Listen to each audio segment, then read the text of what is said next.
PCOD को लेकर काफ़ी सारे डाइटरी मिथ्स भी सुने जाते हैं। कुछ लोगों को लगता है कि कुछ आइटम्स हमें पीसीओडी में नहीं लेने चाहिए। तो आइए डिस्कस करते हैं कुछ इंपॉर्टेंट मिथ्स के बारे में और उनके रेलेवेंट फैक्ट्स डिस्कस करते हैं।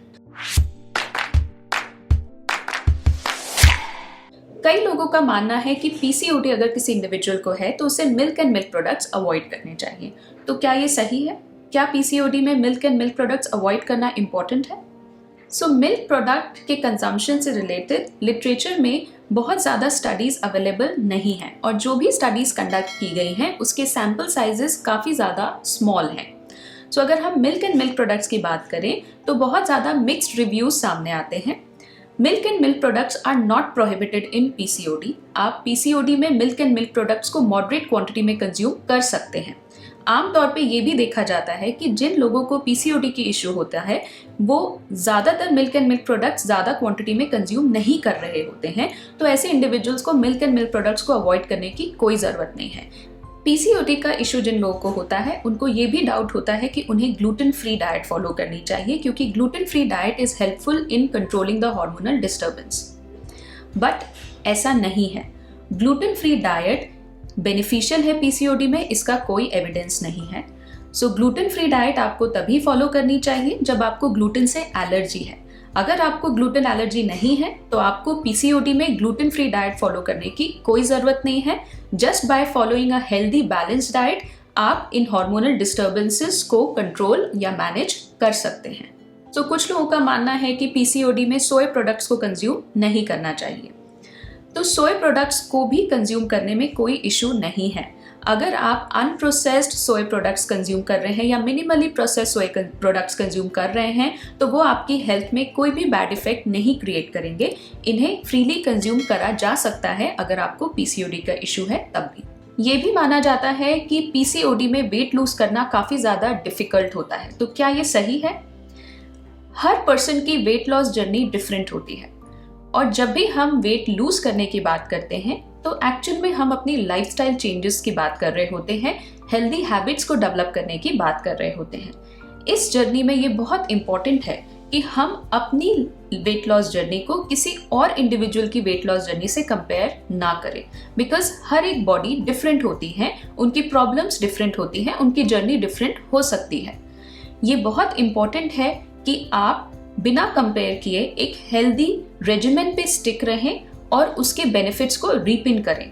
अगर वेट लॉस स्लो है तो इसका ये मतलब नहीं है कि this is a bracket rule और वो हर किसी पे लागू होता है। तो इट इज इम्पॉर्टेंट कि लाइफस्टाइल पे फोकस किया जाए, हैबिट्स चेंज पे फोकस किया जाए एंड हेल्दी लाइफस्टाइल के बेनिफिट्स आपको डेफिनेटली विजिबल होंगे। क्या पीसीओडी का स्लीप क्वालिटी या स्लीप पैटर्न से भी कोई कनेक्शन है? स्लीप बहुत इंपॉर्टेंट है बॉडी स्ट्रेस को रिड्यूस करने के लिए। अगर किसी इंडिविजुअल को स्लीप इश्यूज हैं या किसी की स्लीप क्वालिटी अच्छी नहीं है तो उनकी बॉडी में स्ट्रेस लेवल्स भी इंक्रीज होते हैं, जिसके कारण इंसुलिन रेजिस्टेंस इंक्रीज हो सकता है एंड वेट इश्यूज भी आ सकते हैं एंड पीसीओडी में भी उसका स्ट्रॉन्ग रेलेवेंट कनेक्शन देखा जाता है। इसलिए स्लीप क्वालिटी प्रॉपर होना बहुत इंपॉर्टेंट है। अगर आप नींद अच्छी लेंगे तो वो आपकी बॉडी में स्ट्रेस को कम करने में हेल्प करेगा, जो कि इन टर्न पीसीओडी में भी हेल्पफुल होगा। जिन लोगों को पीसीओडी की प्रॉब्लम है, क्या वो प्रेगनेंसी रिलेटेड इश्यूज भी फेस कर सकते हैं? Is it related to fertility? अगर किसी को पीसीओडी की प्रॉब्लम है तो वो वेरीड रेंज में प्रेगनेंसी रिलेटेड इश्यूज फेस कर सकते हैं। कुछ लोगों को ज़्यादा इश्यूज नहीं होते बट कुछ लोगों के केस में इश्यूज थोड़े ज़्यादा भी हो सकते हैं। अगर आपको पीसीओडी की प्रॉब्लम है तो इट इज़ इम्पॉर्टेंट कि आप राइट टाइम पे गायनेकोलॉजिस्ट से कंसल्ट करें और प्रॉपर प्रेगनेंसी प्लानिंग करें ताकि आपको रेलेवेंट ट्रीटमेंट दिए जा सके इफ़ रिक्वायर्ड एंड आपको कंसीव करने में कोई प्रॉब्लम ना हो। क्या इंटरमिटेंट फास्टिंग पीसीओडी में बेनिफिशियल हो सकती है? क्या इसे फॉलो किया जा सकता है अगर पीसीओडी का इशू है? तो अगर हम इंटरमिटेंट फास्टिंग की बात करें तो इंटरमिटेंट फास्टिंग एक ईटिंग पैटर्न है जिसमें प्रोलॉन्ग टाइम पीरियड के लिए फास्टिंग स्टेट मेंटेन की जाती है एंड ईटिंग विंडो एक शॉर्ट टाइम पीरियड के लिए ही ओपन होता है, जिसके कारण बॉडी स्टोर्ड फैट को यूटिलाइज करती है for energy production. And intermittent fasting से ये देखा जाता है कि फैट कंटेंट भी रिड्यूस होता है, which in turn can help in reducing insulin resistance. सो अगर आप इंटरमिटेंट फास्टिंग फॉलो करना चाहते हैं तो आप फॉलो कर सकते हैं पीसीओडी में, बट ये इंपॉर्टेंट है कि आप किसी क्वालिफाइड न्यूट्रिशनिस्ट या डाइटिशियन के अंडर ही इंटरमिटेंट फास्टिंग को फॉलो करें, क्योंकि just by eating for a limited time period आपको बेनिफिशियल इफेक्ट नहीं मिलेंगे। ये इंपॉर्टेंट है कि जब भी आप खाना खाते हैं या जो भी खा रहे हैं उसमें हेल्दी ऑप्शंस भी चूज करें एंड प्रॉपर वे में इंटरमिटेंट फास्टिंग को फॉलो करें। सो क्या पीसीओडी में एक्सरसाइज करना इंपॉर्टेंट है? क्या एक्सरसाइज के कोई बेनिफिशियल इफेक्ट्स हो सकते हैं पीसीओडी में? सो जैसे कि हमने पहले डिस्कस किया था कि पीसीओडी का कनेक्शन हमारी एंटायर लाइफस्टाइल से होता है और हमारी लाइफस्टाइल के 3 पार्ट्स होते हैं जिस पे हमें फोकस करना बहुत ज़रूरी है। सबसे पहला होता है हमारी ईटिंग हैबिट्स, इसके बाद आता है स्ट्रेस। सो स्ट्रेस लेवल्स को कम रखना भी बहुत इंपॉर्टेंट है। थर्ड पार्ट आता है फिजिकल एक्टिविटी। सो हम सभी को एक्टिव रहना बहुत ज़्यादा ज़रूरी है, इसलिए एक्सरसाइज का भी बहुत इंपॉर्टेंट रोल है पीसीओडी के क्योर में या पीसीओडी के सिम्टम्स को कंट्रोल करने में। बट अगर एक्सरसाइज की बात करें तो एक्सरसाइज किस तरह की होनी चाहिए, हमें किन इंपॉर्टेंट टाइप ऑफ एक्सरसाइजेस को अपने शेड्यूल में शामिल करना चाहिए अगर हम पीसीओडी को मैनेज करना चाहते हैं तो। अगर एक्सरसाइज की बात करें तो एक्सरसाइज में हम डिफरेंट तरह के एक्सरसाइजेस को इंक्लूड कर सकते हैं, जैसे कि फर्स्ट है high intensity interval training. It is found to be very beneficial in PCOD. इस एक्सरसाइज का बहुत इंपॉर्टेंट बेनिफिट देखा जाता है इंसुलिन रेजिस्टेंस को रिड्यूस करने में, कार्डियोवैस्कुलर हेल्थ को मेंटेन करने के लिए।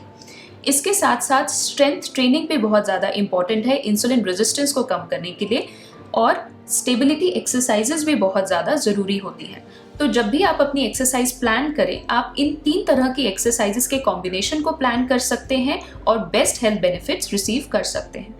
अब एक और बहुत इंपॉर्टेंट क्वेश्चन जो सुनने में आता है कि पीसीओडी के सिम्टम्स को रिलीव करने में कितना एवरेज टाइम लग सकता है या कितना एवरेज टाइम लग सकता है to get rid of PCOD. इसका कोई एग्जैक्ट आंसर अवेलेबल नहीं है, बिकॉज हर इंडिविजुअल डिफरेंट है, उनकी बॉडी डिफरेंट होती है, उनका एक्सटेंट ऑफ सिम्टम्स डिफरेंट होता है एंड सीवियरिटी ऑफ प्रॉब्लम भी डिफरेंट होती है। तो किस इंडिविजुअल को कितना टाइम लगेगा ये डिपेंड करता है कि उनकी प्रॉब्लम कितनी सीवियर है और वो अपने डे टू डे पैटर्न्स में, लाइफस्टाइल में किस तरह के चेंजेस कर रहे हैं, कितने कंसिस्टेंट है अपने चेंजेस के साथ और प्रॉपर ट्रीटमेंट ले भी रहे हैं या नहीं ले रहे हैं। हर इंसान की या हर फीमेल की जर्नी डिफरेंट हो सकती है। ये इम्पॉर्टेंट है कि आप अपनी जर्नी को किसी और इंडिविजुअल से कंपेयर ना करें और हेल्दी चेंजेस पे फोकस करें। आई होप ये वीडियो आपके लिए हेल्पफुल थी। काफ़ी सारे important dietary and lifestyle issues के आपको प्रॉबेबली आंसर्स मिल गए होंगे। ऐसे ही और इन्फॉर्मेटिव वीडियोज़ के लिए आप हमारे साथ जुड़े रहें।